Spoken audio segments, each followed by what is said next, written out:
Thank you. I hope you can all see that. I hope that's working. Yeah, so it's been a busy day, hasn't it? So I'm a great believer in doing things practically. So before we get going, I'd like you just to put your hand over your heart. We're just going to take in 3 lovely, slow, deep breaths, and we'll do that together. As you're breathing in, just imagine that air passing through your heart as you breathe in and as you breathe out. This just helps us align our mind and our heart. It will help calm us down and bring us back to the moment. So we'll do that together. So let's breathe in and then out. And then in and then out. And last time, nice breath in and really visualize it going through your heart. And then out again through your heart. Thank you. Thank you for the warm welcome. Now, I have a massive topic to cover in 20 minutes. Happiness, confidence, and stress management. All of those I could spend an hour talking about. But all together, they form part of our mental health, or even better, part of our mental well-being, which, as we've talked about, is really important for us. Okay, so a little bit about me. That's a bit big. Let me see if I can. There we go. That's better. Yeah, so I am Beckie Whitehouse. I am a clerk. I have clerked for 3 different parish councils in and around South Cambridgeshire. They're all the same. They're all different. When anyone asks me about the difference, I say, well, there are always potholes and there are always trees. The rest of the stuff can be a little bit different. I am also a trained and qualified coach, NLP practitioner. So that's neuro-linguistic programming. And that's all about the way our mind thinks and how we see the world, because actually we all see the world slightly differently. I'm a hypnotherapist and I am a training EFT practitioner. For those of you who don't know, EFT is emotional freedom technique, otherwise known as tapping, and you tap very gently on the acupressure points around the top of your body. It's really good for refocusing your thinking and beginning to let go of anxiety. So it's something that I do quite a lot.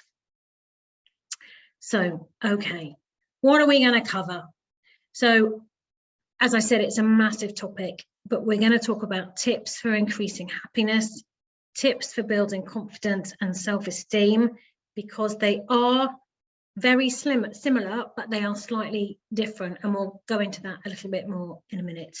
And then tips for dealing with stress and anxiety, which I know as a clerk myself, we often have to face. We've talked about accounts and the end of the year and getting the AGAR in, and then dealing with any of those questions that come back from Little John when we're not actually quite sure what they're getting at, because it doesn't really make much sense. All of those things, difficult members of the public, differences of opinion between councillors and clerks, and everything in between and all around that.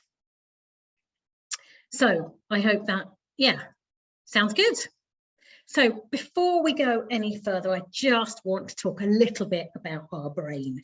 So the primary function of our brain is to keep us safe. Okay, the one thing it is going to do, and it is programmed to do right from the year dot, from when humans, evolved from apes and stepped forth into the world, our brain is there to keep us safe. It is also a bit like a magnet. Okay, so it likes to prove us right, and it likes to pull in the things we are thinking about. So have a little think about that. We'll come back to it. So the one thing Anybody who has ever worked with me knows I bang on about gratitude and kindness. So gratitude and kindness have both been shown to improve our moods, our emotional well-being, our social connection, strengthen our immune systems, and lower stress and blood pressure.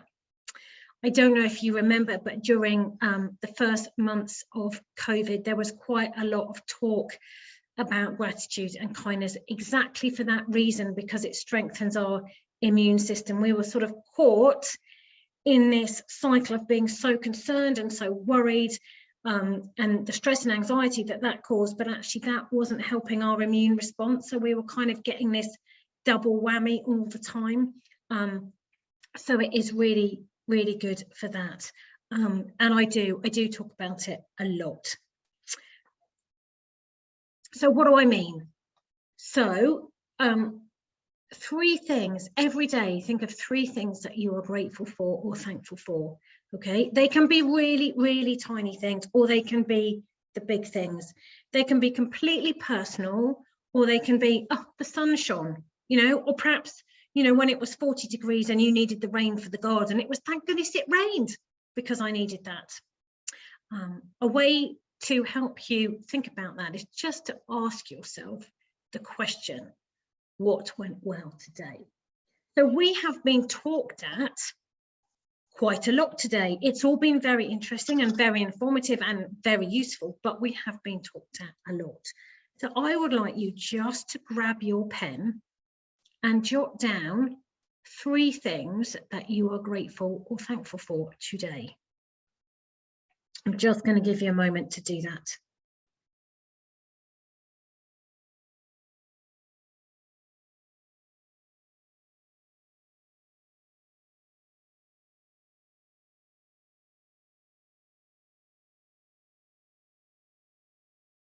And think about what went well today.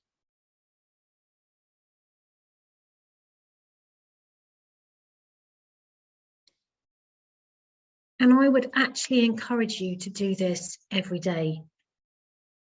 You can do it in the morning, you can do it in the evening, you can do it in the middle of the day, whenever is the best time for you. If you can think of more than 3 things, that's brilliant.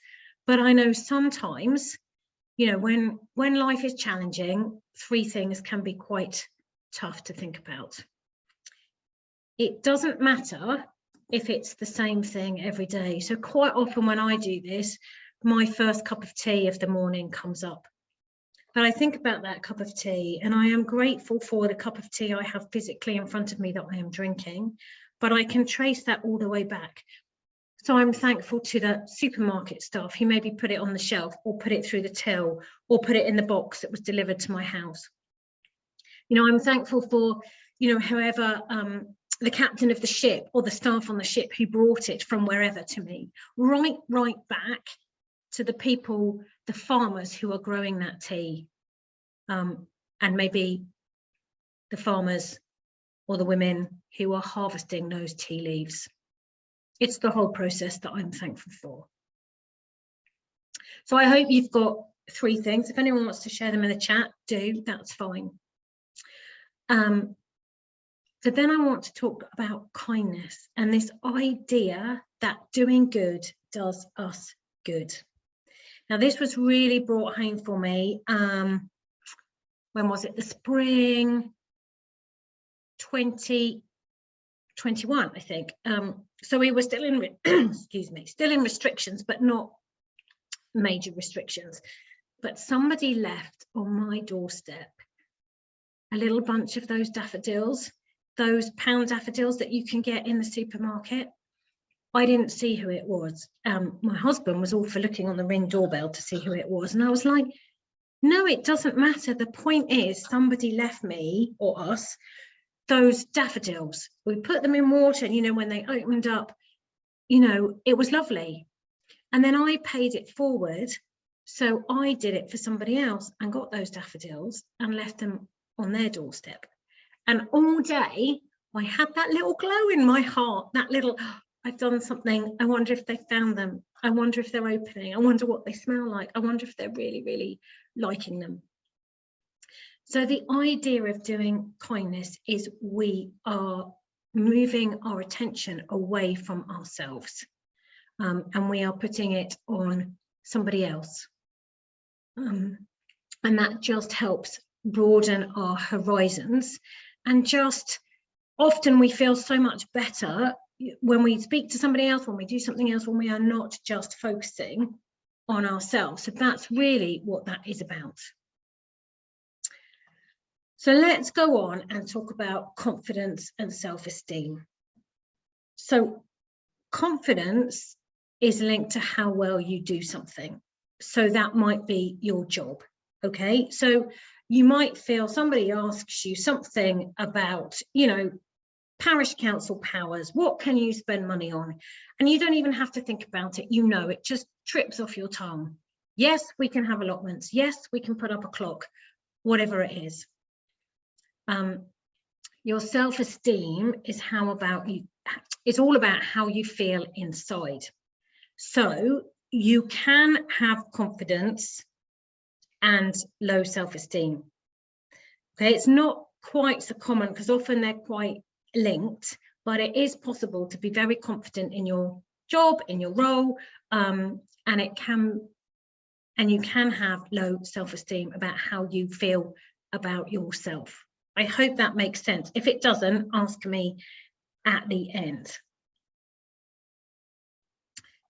So we're going to just talk a little bit about how we can improve both of them. So a really, really good way to start is to think about your strengths, okay? And you can ask yourself what you are good at, okay?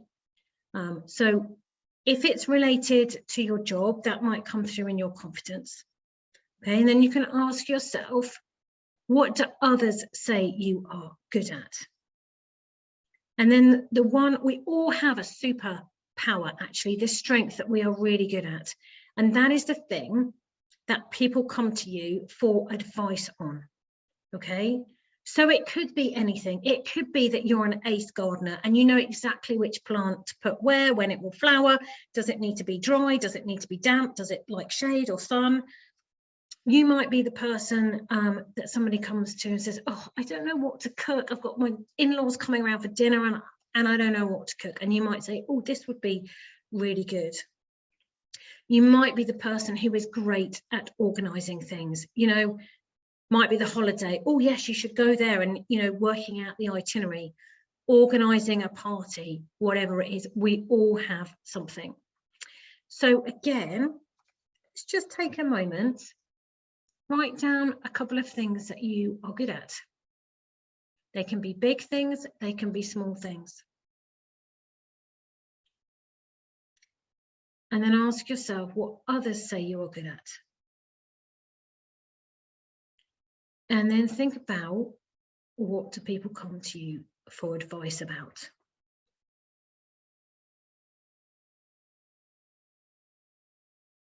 We'll take a couple of moments to do that.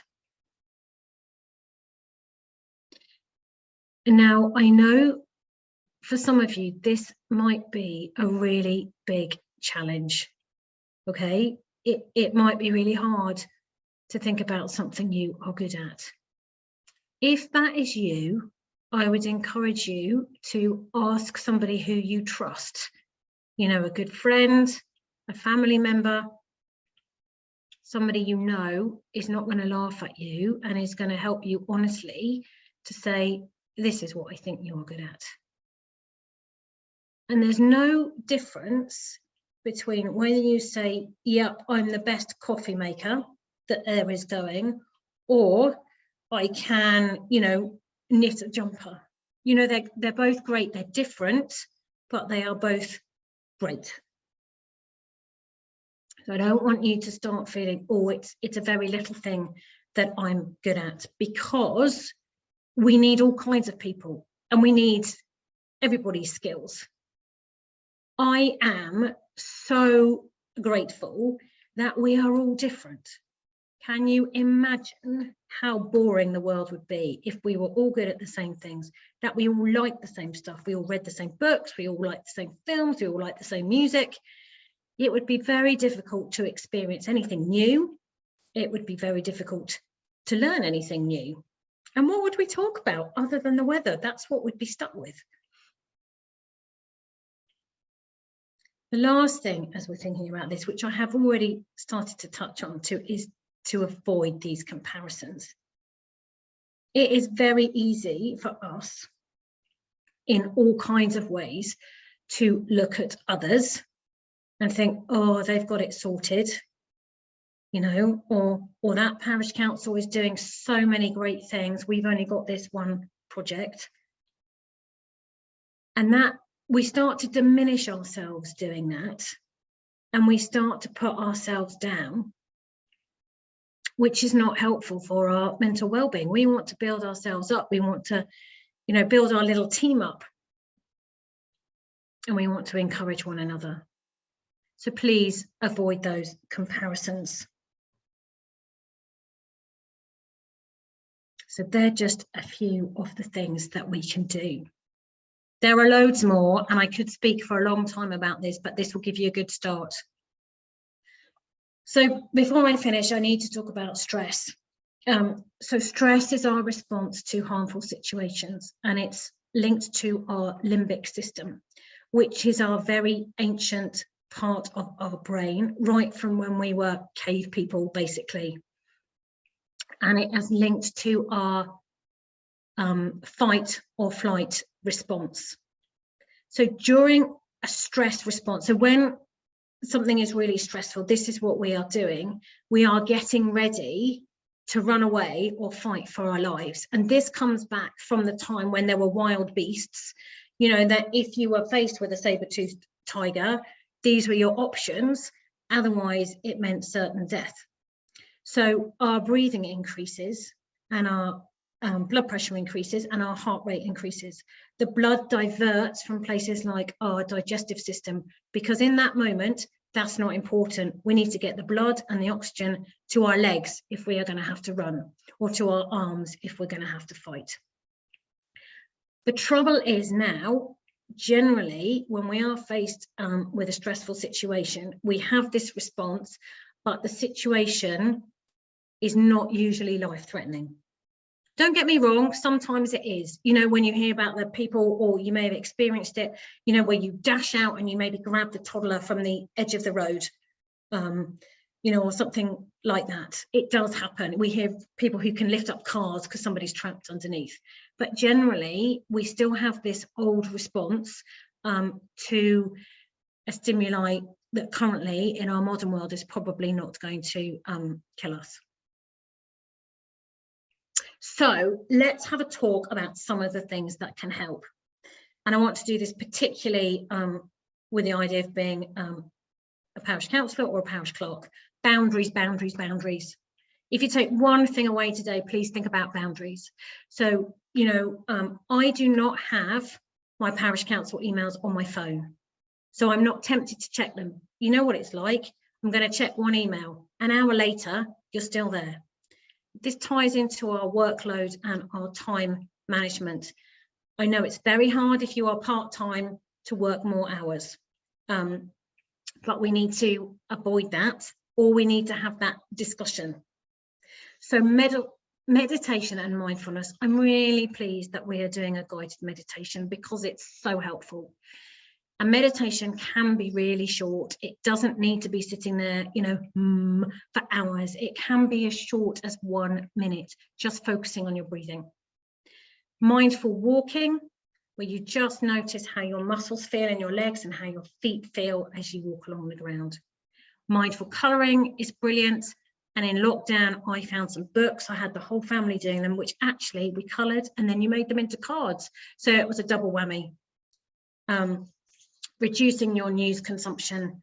Okay, the news is very negative and often we are consuming it without realizing it. I'm not saying don't watch the news or don't listen to it, but if you find that it is very negative and it's all doom and gloom and that's all you're hearing, be careful about how many times you listen or watch it, because we have the radio on and we hear it every hour.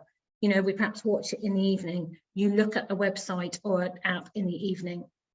So the other things we can do, listen to a favourite song and have a bop around the kitchen. That's a really good one. Yesterday, my son and I had Cotton Eye Joe and that cheered us both up. Zoe Ball plays it on Radio 2. The other last thing I'm going to talk about, and I'm only going to mention it, is your diet and exercise. We have already talked about the benefits of gardening and getting out in the fresh air and walking. And when I talk about exercise, I mean moving your body in whatever way that you want to. There's no right or wrong. And your diet, I just want to say, just be mindful of what you're eating and what you're drinking. One of the best things and easiest things you can do is to make sure that you increase your drinking of water. It's something that I'm always working on because I do prefer a cup of tea, but I know I need to drink water as well. So just to finish, a lot of this is about self-care. We cannot pour from an empty cup.